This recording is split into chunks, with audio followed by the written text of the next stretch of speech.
법정 스님이 사랑한 바로 그 책. 시대를 넘어 삶의 지혜를 밝혀주는 수필 문학의 걸작. 지친 현대인에게 삶의 기쁨과 위안을 주는 영혼의 쉼터와도 같은 책. 헨리 데이비드 소로는 아름다운 월든 호숫가에 살면서 진정 가치 있는 삶에 대한 많은 이야기를 남겼다. 자신이 직접 지은 작은 오두막에서 자연과 더불어 살며 우주와 신과의 합의를 이루는 진리를 추구하고 어떻게 삶의 골수를 빨아내는 방법을 터득했는지 직접적인 체험을 전하고 있다. 지친 현대인의 마음에 평화와 희망을 주는 훌륭한 영혼 지침서라 할 수 있다. 순결한 인간의 삶이란 무엇인가? 월든, 그곳에서 자유롭고 인간적인 삶이 얼마나 아름다운지 깨닫게 된다. 월든은 출간된 당시보다 오늘의 우리에게 좀 더 절실하게 다가온다는 점에서뿐만 아니라 시간이 흐를수록 그 속에 담긴 메시지가 보다 선명하게 전달된다는 점에서 특이한 책이라 할 수 있다. 그것은 흔히 얘기하는 자연으로 돌아가자라는 식의 단순한 구호가 아니라 상실돼 가는 인간성을 되찾기 위한 힘겨운 시도의 하나로서 중요한 역할을 하고 있다. 무엇보다도 풍부한 시적 통찰력으로 설득력을 얻고 있는 이 책은 문명에 의지하지 않는 순결한 인간의 삶이 어떤 것인지를 탐색한다. 헨리 데이비드 소로는 그의 스승이자 친구인 랄프 왈도 에머슨이나 엘러리 체닝과 함께 산책과 대화를 나누면서 평생을 콩코드 마을 주변에서 특히 콩코드의 황야에서 많은 시간을 보낸 인물이었다. 그가 월든 호숫가에 살러 간 것을 은둔자였다거나 사람들을 싫어했기 때문이라고 보는 사람도 있지만 그에겐 그럴 수밖에 없는 나름대로 특별한 이유가 있었다. 헨리 데이비드 소로는 2년 2개월 하고도 이틀 본인이 지은 작은 오두막에서 보냈는데 월든에서는 그 이유를 다음과 같이 밝히고 있다. 내가 숲 속에 들어간 이유는 신중한 삶을 영위하기 위해서, 인생의 본질적인 사실들만을 직면하기 위해서, 그리고 인생에서 꼭 알아야 할 일을 과연 배울 수 있는지 알아보기 위해서, 그리고 죽음의 순간에 이르렀을 때 제대로 살지 못했다는 사실을 깨닫지 않기 위해서였다. 일상에 지칠 때, 자꾸만 넓은 하늘이 보고 싶을 때 나는 월든을 읽는다. 장영희 영문학자, 수필가 강력 추천. 월든은 헨리 데이비드 소로가 2년 2개월 일 동안 월든 호숫가 숲속의 조그만 오두막에서 지낸 삶의 성과로서 다양한 질문들에 대한 일종의 답변서라고도 할 수 있다.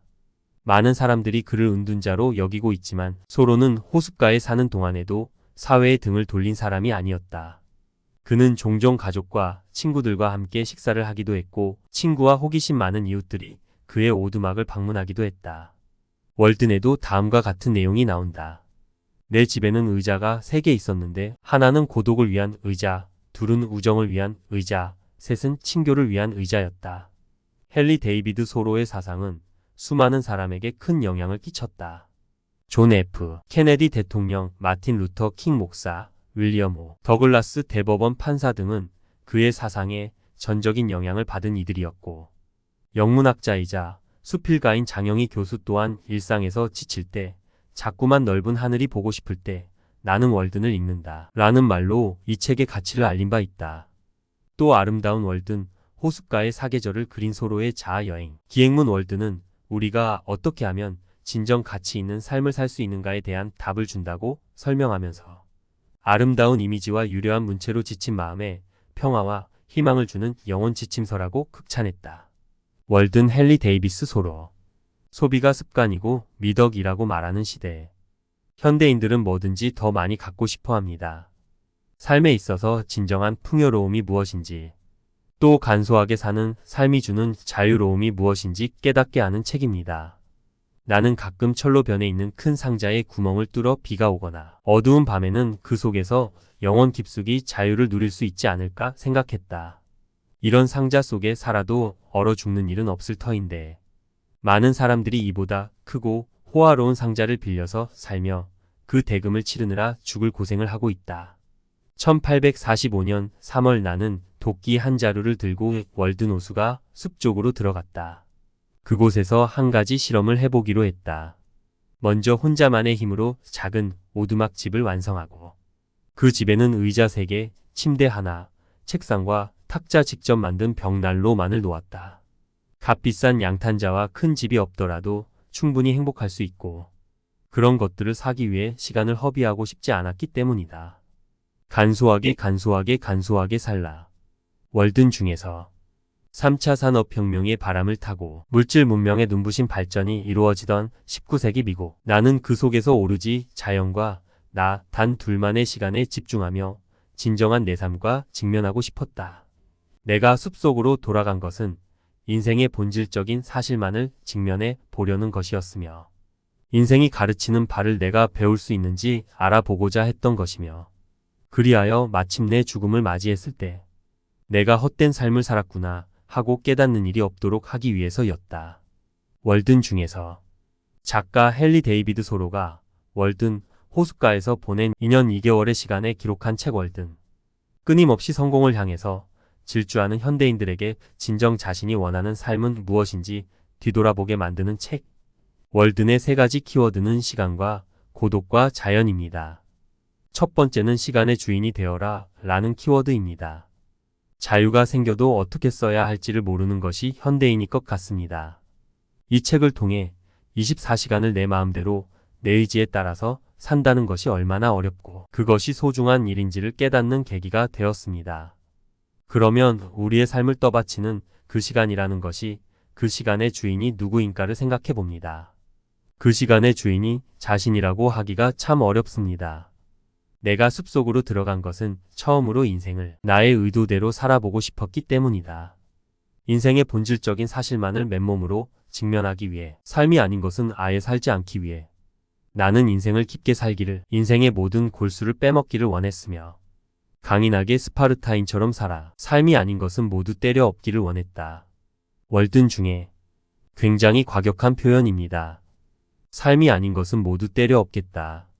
월든을 그냥 소문으로만 들을 때는 굉장히 따뜻한 힐링 에세이라고 생각들을 합니다. 그런데 진짜로 읽어보면 막 혼나는 느낌이 납니다. 너 왜 그렇게 사니? 좀 제대로 좀 살아봐. 그런 느낌입니다. 소로가 찾아가는 인생의 중심은 스펙을 쌓고 인맥을 확장해서 출세하는 그런 삶이 아닙니다. 자기 주변의 존재들과 진정한 관계를 맺을 줄 아느냐, 이걸 물어본 것 같습니다. 제도나 규율이 없어도 아무도 나에게 학교 가라, 일해라, 시간을 지켜라, 이런 말을 하지 않아도 내가 스스로 내 삶의 시간을 창조할 수 있는지를 물어보는 것 같습니다. 그러려면 자연과 대화하는 수밖에 없다는 겁니다. 자연의 시기에 따라 자연과 소통하면서 살아간다면 우리의 영혼은 타락하지 않고 더 창조적인 삶을 살 수 있다는 이야기입니다. 즉, 우리가 월든으로 꼭 가지 않아도, 정말 귀농을 하지 않아도 이 도시 속에서도 월든을 만들 수 있다는 이야기를 하고 싶었던 것 같습니다. 단 한 평의 공간이라도 좋습니다. 세상의 명령에 길들지 않은 채로 자기만의 꿈을 가꿀 수 있는 그런 내면의 공간을 만드는 것. 그것이 우리 마음속의 월든을 가꾸는 일이 아닐까 싶습니다. 두 번째 키워드는 바로 고독입니다.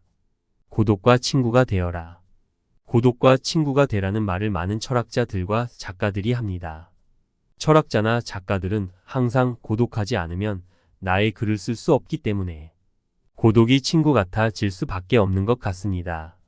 그런데 보통 사람들은 이 고독한 순간은 뭔가 일이 없는 순간 같고, 누가 나를 불러주지 않는 순간 같고, 왠지 세상과 떨어져 있는 소외감을 많이 느끼게 하는 순간 같습니다. 그런데 이 고독이라는 것을 우리는 한 번도 긍정적으로 생각해 보는 시간이 별로 없었던 겁니다.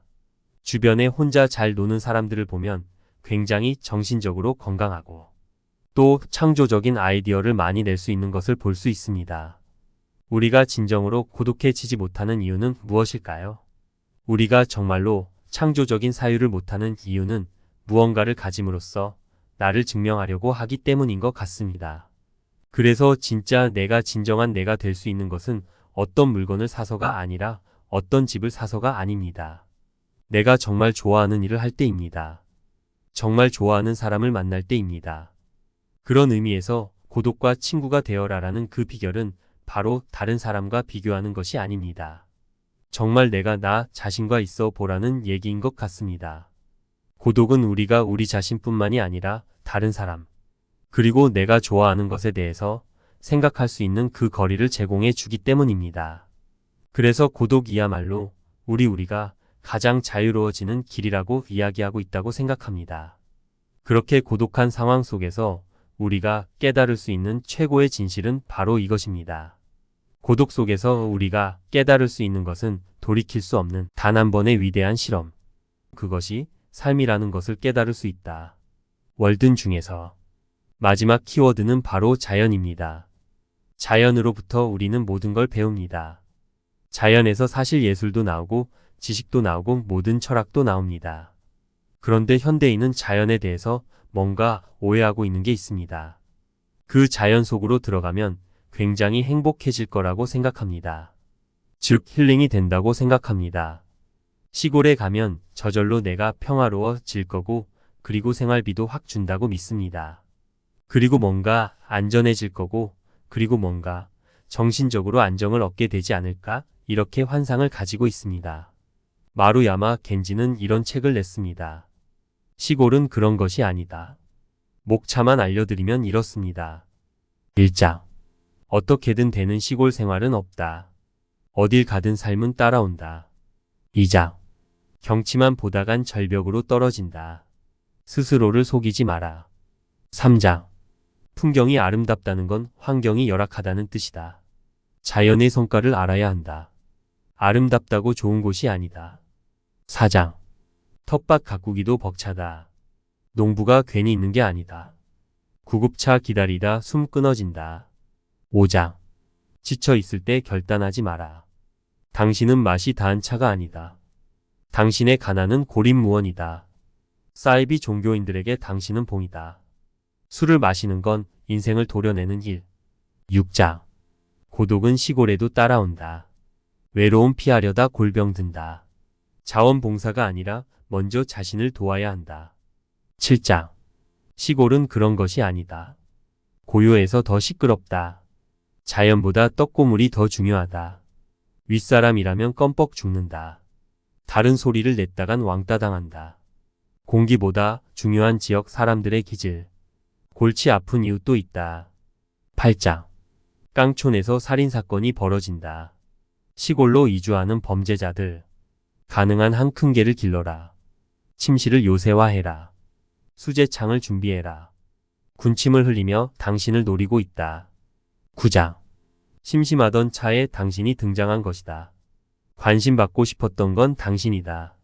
그들에게 마을은 나의 집. 돌잔치에 빠지면 찍힌다. 10장. 친해지지 말고 그냥 욕먹어라. 하루가 다 가도 모를 정도로 전념할 것이 있어야 한다. 이주자들과만 어울리면 사달난다. 시골을 농락하는 수상한 사람들. 11장. 엎질러진 시골 생활은 되돌릴 수 없다. 자신이란 자연을 먼저 지켜야 한다. 젊음을 흉내내야 할 만큼 당신 젊음은 참담하지 않았다. 엄마도 아내도 지쳤다. 엎질러진 시골 생활은 되돌릴 수 없다. 12장. 시골에 간다고 건강해지는 건 아니다. 의사만 믿다 더 일찍 죽는 수가 있다. 병을 불러들이는 태도를 뜯어 고쳐라. 잘 먹고 잘 생활하면 잘 죽을 수 있다. 13장. 불편함이 제정신 들게 한다. 멋진 별장도 살다 보면 그 정도는 아니다. 불편함이 치유다.